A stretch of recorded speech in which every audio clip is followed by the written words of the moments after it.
दोस्तों, कर्मा के पास ना कागज है ना किताब है, फिर भी सारे जगत का हिसाब है। ये कहा जाता है कि जो कर्म हमने पहले किए हैं उनका फल हमें आज मिलता है, और जो आज करते हैं उसका फल हमें बाद में मिलेगा।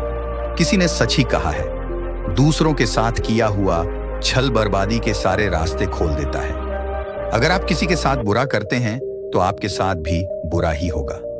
आइए इसे एक कहानी के माध्यम से समझते हैं।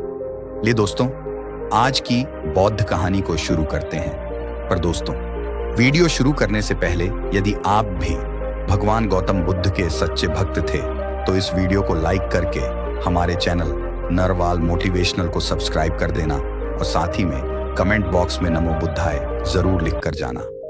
तो चलिए दोस्तों, आज की बहुत कहानी की शुरुआत करते हैं। बहुत समय पहले की बात है। एक बहुत पुराना गांव था। उस गांव का नाम रामपुर था। उस गांव के लोग बहुत ही सीधे और सच्चे थे। उसी गांव में एक बुजुर्ग आदमी, उसकी पत्नी और 2 बच्चे रहते थे। बड़े बेटे का नाम कबीर था और छोटे बेटे का नाम सिद्धार्थ था। उसके माता पिता खेती का काम करते थे। वह एक किसान थे। समय के साथ साथ वह दोनों भाई अब बड़े हो गए थे। सिद्धार्थ अक्सर अपने भाई कबीर को देखकर जलता था, क्योंकि कबीर स्वभाव से बहुत अच्छा था। वह सबकी मदद करता था। उसके दिल में सबके लिए दया और आदर भाव था। सिद्धार्थ का स्वभाव ऐसा था कि उसके दिल में दूसरों के लिए कोई दया नहीं थी। वह अपने माता पिता से भी ठीक से बात नहीं करता था। वह हमेशा दूसरों का अनादर करता और नुकसान पहुंचाते रहता था। धीरे धीरे काफी वक्त गुजर गया। कबीर और सिद्धार्थ के माता पिता का देहांत हो गया।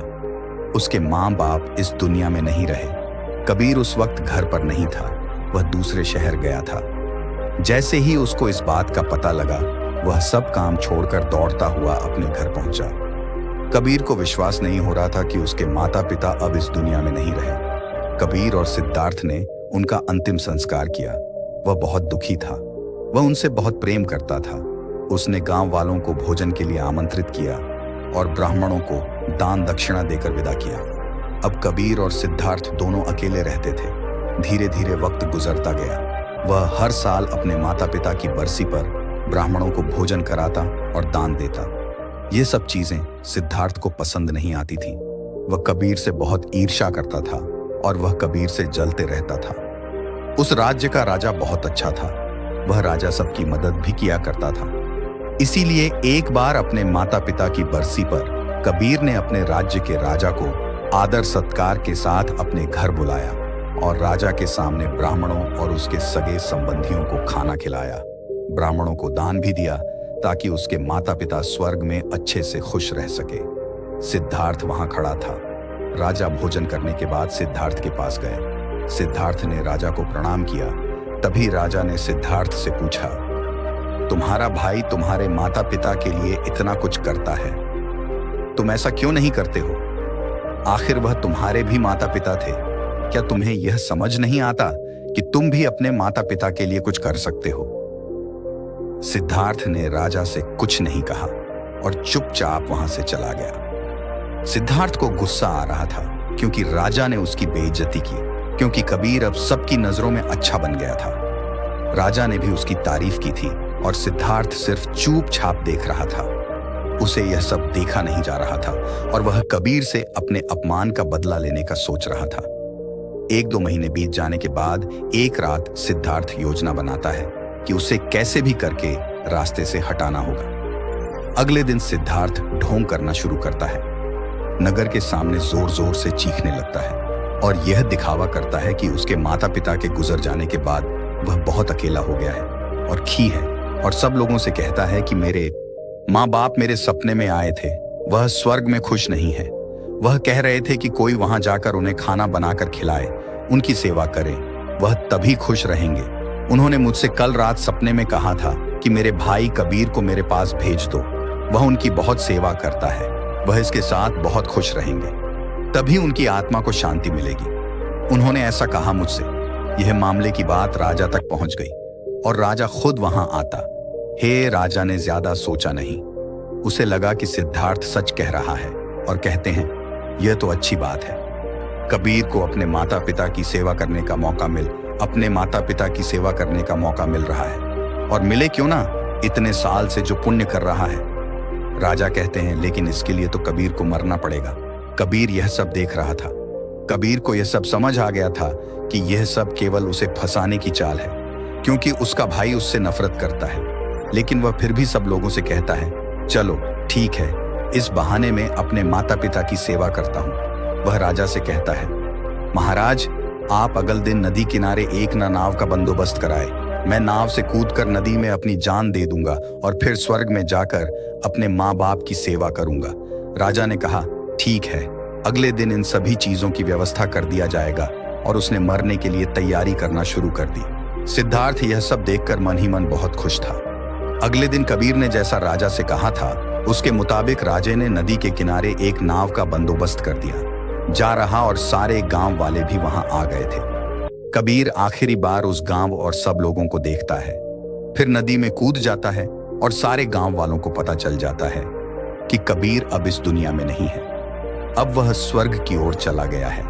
अपने माता पिता की सेवा करने के लिए सिद्धार्थ बहुत खुश था कि उसका इकलौता भाई अब दुनिया में नहीं रहा। जो भी जमीन और वसीयत है, अब वह सब मेरा है। मैं ही इसका मालिक बनूंगा। धीरे धीरे काफी दिन गुजर गए। एक दिन अचानक से राजा के दरबार के बाहर कबीर बैठा होता है और जोर जोर से रो रहा होता है। राजा के सिपाही ने देखा कि कबीर वहां बैठा बैठा रो रहा था। पहले तो सब डर रहे थे उसके पास जाने से। फिर कुछ देर बाद सिपाही पूछते हैं, यह चमत्कार कैसे हुआ? तुम जिंदा कैसे हो? कबीर मौन रहा। फिर सिपाही उसे दरबार में ले जाते हैं। सिपाही कबीर को लेकर आ रहे होते हैं। राजा उसे जिंदा देखकर बहुत आश्चर्य सकते और कबीर से पूछते हैं। तब कबीर राजा को बताता है, महाराज, मैं स्वर्ग में गया था। मैंने देखा मेरे माँ बाप अभी भी खुश नहीं हैं। वो मेरे पर गुस्सा हो रहे थे और कह रहे थे, तुम्हें तो खाना बनाना भी नहीं आता। तुम तो हमारी सेवा भी ठीक से नहीं कर रहे हो तुमसे। अच्छा तो सिद्धार्थ है जो तुमसे अच्छा खाना बना लेता है और वह हमारा ख्याल भी रखेगा। तुम जाओ और उसे भेज दो। राजा कहता है, अगर ऐसा है तो सिद्धार्थ को इसके लिए मरना पड़ेगा। राजा अपने कुछ सैनिक को भेजता है और वह सिद्धार्थ के पास जाते हैं और कहते हैं कि महाराज ने तुम्हें राज दरबार में बुलाया है, और सिद्धार्थ उनके साथ आ जाता है। दरबार में पहुंचकर सिद्धार्थ ने देखा तो उसका भाई कबीर वहीं मौजूद था। उसे वहां देखकर आश्चर्य सका था। राजा उसे सारी बातें बता देते हैं और कहते हैं, तुम्हारे भाई ने माता पिता के लिए इतना त्याग किया है, अब तुम्हारी बारी है। तुम्हारे माता पिता चाहते हैं कि तुम उनकी अच्छे से सेवा करो।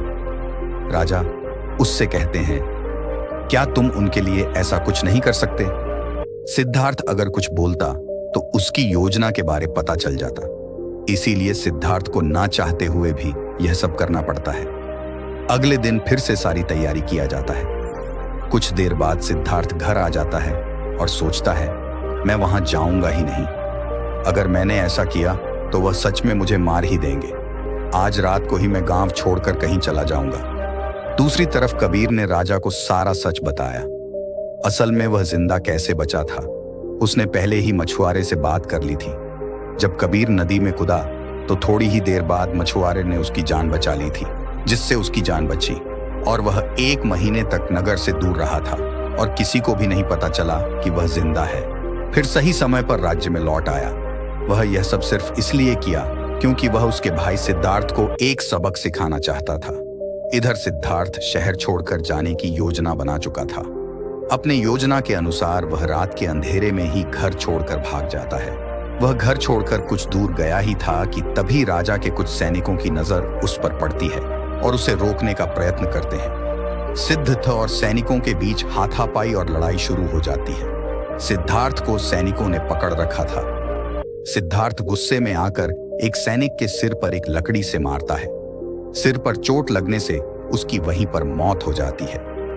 कबीर ने जो सारी बात राजा को बताई थी वह सिद्धार्थ को माफ करने वाले ही थे, लेकिन जैसे ही राजा को यह बात मालूम पड़ती है कि सिद्धार्थ गांव से भाग रहा था और उसने एक सैनिक की हत्या कर दी है, यह सारी बातें जब राजा को पता चलती है वह अब सिद्धार्थ पर और गुस्सा हो जाते हैं और राजा क्रोध में आकर उसे मृत्युदंड का आदेश देते हैं। अगली सुबह उसे नाव से धक्का देकर मारने का आदेश जारी कर दिया जाता है। उसको उस आखिरी समय पर अपनी गलती का एहसास होता है कि जिंदगी के अंतिम वक्त में भी उसने लोगों का बुरा ही किया। वह रो रहा था।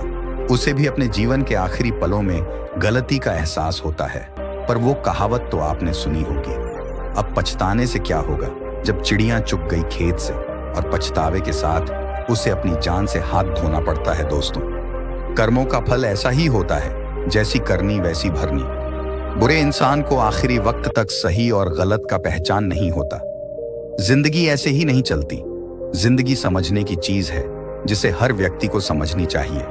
मनुष्य के द्वारा किए जाने वाले सभी कर्म उसके विचारों से बनते हैं। हमारी सकारात्मक या नकारात्मक सोच विचारों को जन्म देती है और वही विचार कर्म बनाते हैं। इस तरह सोच सकारात्मक होने पर ही अच्छे कर्मों का निर्माण हो सकता है। अगर हमें किसी के साथ बुरा करते हैं तो हमारे साथ भी जरूर बुरा होगा। जब आप दूसरों के लिए अच्छा करते हो तो बदले में हमारे साथ भी अच्छा होता है। यह भी हो सकता है उस वक्त हमारे साथ कुछ बुरा ना भी हो, लेकिन कभी ना कभी इसका हर्जाना हमें भुगतना ही पड़ता है। इसलिए हमें किसी के साथ बुरा करने का कोई अधिकार नहीं है, क्योंकि कर्मों का फल कभी ना कभी मिलता जरूर है। दोस्तों, आपने आज के इस वीडियो से क्या सीखा वह मुझे आप कमेंट में बता सकते हैं। इसी के साथ में उम्मीद है कि आपको आज की पसंद आई होगी, तो इस वीडियो को उस इंसान को शेयर करें जिससे यह कहानी सुनने की जरूरत है, और उसी के ठीक बाद चैनल को सब्सक्राइब करें। तो चलिए फिर मिलते हैं ऐसी एक और नई वीडियो में एक नए मैसेज के साथ। तब तक के लिए अपना ख्याल रखें। धन्यवाद और नमो बुद्धाय।